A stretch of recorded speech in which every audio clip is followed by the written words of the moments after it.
क्या मैं तमाम जानकारी के लिए आपका बेहद शुक्रिया। चलिए बढ़ते आगे, उत्तरकाशी की बात करेंगे। टनल हादसे से जुड़ी बड़ी अपडेट का रुख करते हैं। अब भारतीय सेना ने मोर्चा संभाला है। सुरंग में मशीनों के इंस्टॉलेशन का काम पूरा किया गया है। थोड़ी देर में ड्रिलिंग का काम शुरू हो जाएगा। नॉर्वे, फिनलैंड, थाईलैंड समेत कई देशों के इंजीनियर मौजूद है और सबकी कोशिश यही है कि 40 मजदूरों की जो जिंदगियां फंसी हुई हैं, 40 मजदूर जो फंसे हुए हैं, उन्हें सकुशल सुरक्षित बाहर निकाला जा सके। और इसके लिए अलग अलग देशों से जो इंजीनियर्स हैं उन्हें भी बुलाया गया है। नॉर्वे हो, फिनलैंड हो, थाईलैंड हो, तमाम देश के इंजीनियर इस वक्त मौजूद हैं।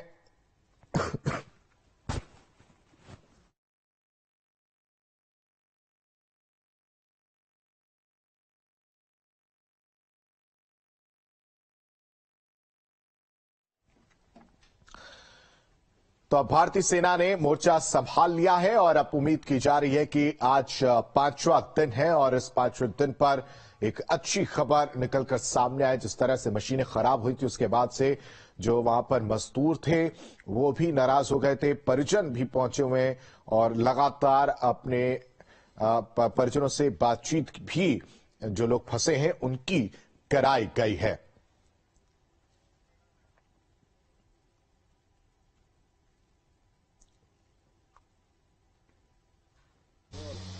आज 5वां दिन है और 40 जिंदगी सुरंग में फंसी हुई है, लेकिन आज उम्मीदों का दिन है। और जो हैवी मशीन कल भारतीय वायुसेना के मालवाहक विमान लेकर के आए थे, एक ऐसी मशीन जो भारतीय वायुसेना के 4 मालवाहक विमानों में अलग अलग पार्ट्स में आई है, उसको रात भर असेंबल करने में लगे। उसकी पूरी असेंबलिंग इसकी हो चुकी है। टनल के भीतर फाउंडेशन पर वो मशीन रख दी गई है और है कि ये जमीन के भीतर आती है उसको प्रॉब्लम नहीं है। आज वो कैपेसिटी 5 मीटर प्रति आवर होगी और नहीं होंगे वहां इसकी स्पीड और ज्यादा बढ़ जाएगी। और लेकिन बस एक चीज की आशंका हो रही है कि जहां मलबा गिरा है वहां कहीं कोई व्हीकल, कोई बड़ा लोहे का सामान तो दबा है जिस तो उसको भी फिर यहाँ पर फिनलैंड, नॉर्वे और थाईलैंड तमाम देशों के वो एक्सपर्ट मौजूद हैं। आज वो वैज्ञानिक मौजूद जिन्होंने विश्व में सुरंग के मामले में सर्वोत्तम काम किया है। और वो थाईलैंड के वो वैज्ञानिक भी मौजूद हैं जिन्होंने थाईलैंड में एक बहुत किया था टनल के भीतर और लोगों को बचाया था। तो ये वही सिलक्यारा गांव है जहां पिछले 5 दिन से इस सुरंग में हैं और बाहर कर रही हैं। और वही नहीं, यहाँ बहुत सारे लोग और राज्य और पूरे राज्य के लोग, पूरे देश के लोग उन 40 लोगों के बाहर आने का इंतजार कर रहे हैं। आज का ये ऑपरेशन अभी थोड़ी देर में शुरू होने वाला है और इसको बहुत क्लोजली मॉनिटरिंग कर रहे हैं प्रधानमंत्री नरेंद्र मोदी और मुख्यमंत्री पुष्कर धामी। पूरा सिस्टम, पूरा जितना भी अमला है इस ऑपरेशन के इंतजार होने की प्रतीक्षा कर रहा है और सबको उम्मीद है कि आज उम्मीदों का दिन है, आज नतीजा आएगा। अपने सहयोगी कैमरामैन सोनी कुमार के साथ न्यूज स्टेट के लिए सिलक्यारा गांव से अजीत सिंह राठी। तो सिलक्यारा गांव से ये रिपोर्ट आपने देखी, सिलक्यारा से, जहां पर एक एक अपडेट हमने आपको बताया कि किस तरह से ये टनल ऑपरेशन जो है अंजाम दिया जा रहा है, जो रेस्क्यू ऑपरेशन है उसको अंजाम दिया जा रहा है। 40 जिंदगियों को बचाने का ये सवाल है और लगातार कोशिश जो है वो की जा रही है। केंद्र सरकार हो या राज्य सरकार, दोनों ही सरकारें मिलकर इस रेस्क्यू ऑपरेशन को चला रही हैं। खुद प्रधानमंत्री नरेंद्र मोदी की इस पर नजर है।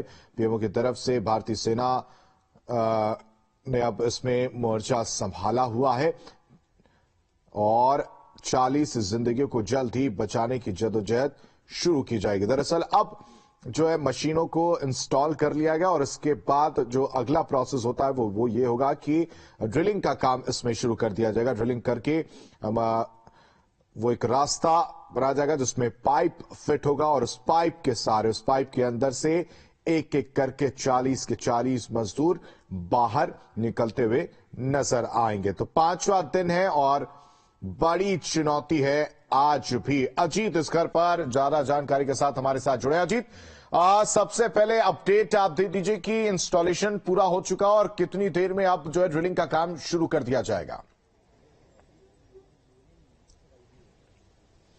जी बिल्कुल, इंस्टॉलेशन का काम पूरा हो चुका है और जो फाइनल टच होता है एक पूरी तरह से एक रेकी करके देखी जाती है कि मशीन का सारा काम बिल्कुल फिट हो गया है कि नहीं, वो चेक किया जा रहा है।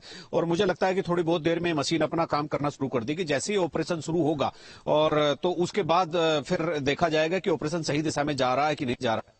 और चूंकि ये सबसे हैवी मशीन है और इतनी हैवी मशीन जो भारतीय वायुसेना के 4 विमानों से लाई गई है अलग अलग पार्ट्स में, और जिसकी जो एक मदर इक्विपमेंट होता है, जो मेन मशीन इसमें इंजन होता है, उसको उतारने में रात तकरीबन 3 घंटे चिन्यालीस रोड एयरपोर्ट पर लगे हैं।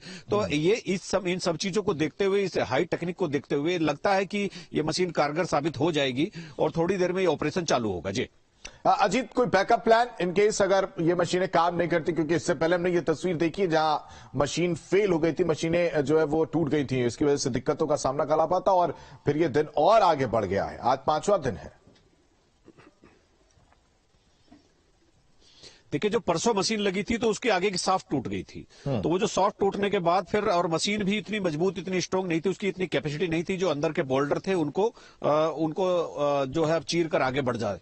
अब इनके साथ जो इक्विपमेंट आए हैं, एक्स्ट्रा इक्विपमेंट मंगाए गए हैं, और जैसे एक ब्लेड अगर चलेगा, अगर वो टूट भी जाता है तो ऐसे कई ब्लेड मंगाए गए हैं कि ताकि किसी का भी नुकसान होने पर वो स्टैंड बाई में सारी चीजें रखी रहेंगी।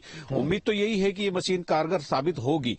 अब चूंकि भारतीय सेना भी इसमें इन्वॉल्व है, देश विदेश के इंजीनियर यहां पर हैं, एक्सपर्ट यहां पर हैं, और जो थाईलैंड में जो सबसे बड़ा ऑपरेशन टनल के भीतर हुआ था वो एक्सपर्ट भी यहां पर बुलाए गए हैं, नॉर्वे के लोग यहां पर हैं। तो ये एक हाई टेक्निक और हाई लेवल के लोगों के बीच आज ऑपरेशन शुरू होने वाला है। तो उम्मीद तो है कि ये चीजें आज कारगर साबित हो जाएंगी। लेकिन 4-5 दिन से 40 लोग अंदर अंधी सुरंग में, 40 जिंदगियां बंद हैं, तो ऐसा देखकर निराशा का माहौल तो होता है, लेकिन फिर भी उम्मीद तो रखनी चाहिए।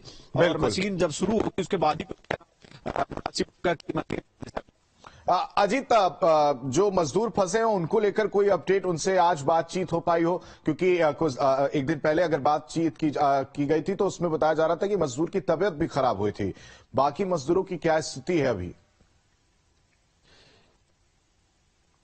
नहीं, देखिए, अधिकृत तौर पर इस तरह का कोई की तरफ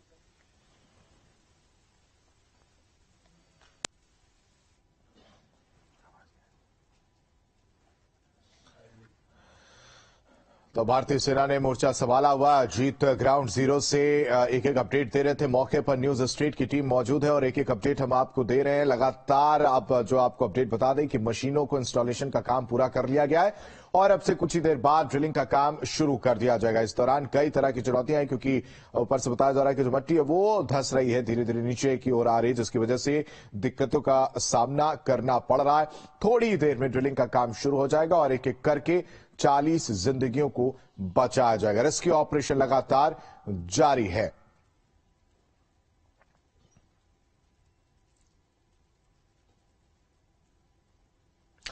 चलिए बढ़ते आगे, बदायूं से बड़ी खबर का रुख करेंगे। दो पक्षों